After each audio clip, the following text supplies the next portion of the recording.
नमस्कार फ्रेंड्स, एक बार फिर से स्वागत है हमारे यूट्यूब चैनल में। लिखा प्रश्न में दिया हुआ है proof that following are irrationals. दो तीन प्रश्न दिए हुए हैं और इनको इरेशनल प्रूफ करना है ना।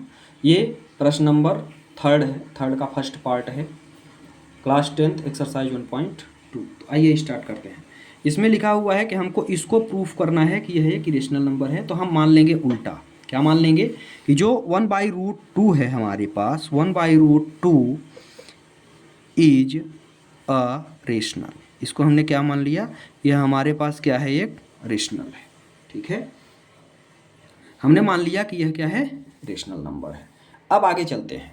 1/√2 को मैंने क्या लिया, रेशनल। अब रेशनल लिया तो रेशनल की परिभाषा क्या होती है, जिसको मैं a/b के रूप में लिख सकूं, मतलब न्यूमरेटर और डिनोमिनेटर दोनों के रूप में हो। ठीक है, और जहां b is not equal to क्या हो, जीरो के, मतलब b जीरो के बराबर ना हो। यदि b जीरो हो गया तो number upon zero equal to infinite आ जाएगा, वह रेशनल नंबर फिर नहीं रह जाएगा। तो आइए चलते हैं, ये क्या हो गया, 1/√2 है। 1/√2 इक्वल टू हमने क्या बोला, a/b के रूप में लिख सकते हैं, बिल्कुल लिख सकते हैं। अब हम क्या करेंगे, ये मेरे a और b क्या हैं, a b both are coprime. ये मेरे जो दोनों नंबर हैं, ये मेरे दोनों नंबर क्या हैं, कोप्राइम नंबर हैं। ठीक है, यहाँ तक आ गया समझ में। अब आगे चलते हैं। अब ये दोनों मेरे कोप्राइम नंबर हैं, तो अब आगे की कहानी क्या है, आगे की कहानी बस इसको सॉल्व करना है। तो यहाँ से यहाँ की मल्टीप्लाई करेंगे तो ये क्या हो जाएगा, बी में 1 का मल्टीप्लाई बी हो गया। यहाँ से करेंगे तो इक्वल टू में आएगा √2 इंटू ए या √2a, जो आप कहो। ए को इधर भेजना चाहें तो भेज सकते हैं।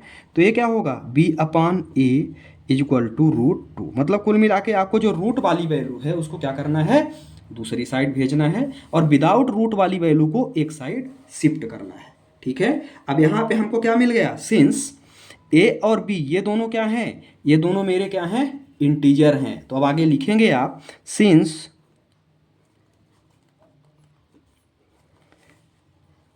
ए बी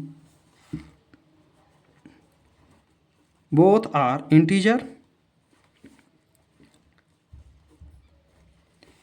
बोथ आर ये क्या हैं, इंटीजर है। ठीक है, यदि ये इंटीजर हैं तो हम इसको लिख सकते हैं, सो b/a इज अ रेशनल। ये क्या है, रेशनल। ठीक है, ये क्या है भाई, इसको हम a/b या b/a, तो ये दोनों इंटीजर हैं, मतलब यह रेशनल हैं। लेकिन हमको पता है क्या होता है, we know that, we know that √2 is irrational. ये हमको पता है कि ये क्या होता है, irrational.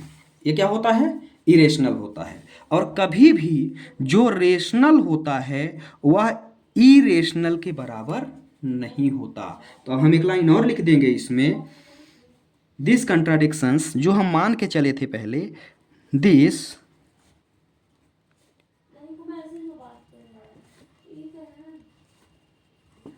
Contradictions is a reason, क्या है, गलत है। This contradiction is a reason because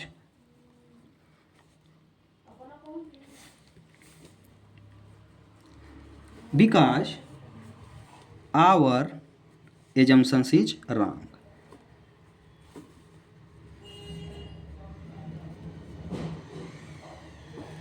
Our assumptions is wrong. मैं जो मान के चला था वो क्या था, गलत था।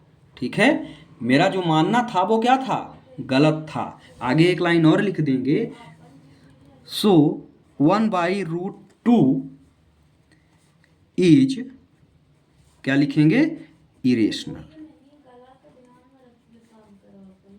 ठीक है, जो हम मान के चले थे शुरू में कि यह एक रेशनल है, यहां हमने मान लिया था, है ना, कि यह एक रेशनल है। लेकिन कभी भी रेशनल और इरेशनल एक दूसरे के बराबर नहीं होते, इसलिए ये जो नंबर है वो मेरा क्या है, इरेशनल है, ये हमने प्रूफ कर दिया है। एग्जाम के हिसाब से ये प्रश्न भी क्या है, इम्पोर्टेंट है, ठीक है। इसलिए इस प्रश्न को खास तौर पर सीबीएसई वाले तो जरूर रट लेना, पढ़ लेना, इसको समझ लेना। प्रश्न में कुछ भी नहीं है, बस थोड़ा सा समझना है और आप समझ के इस प्रश्न को सॉल्व कर सकते हैं।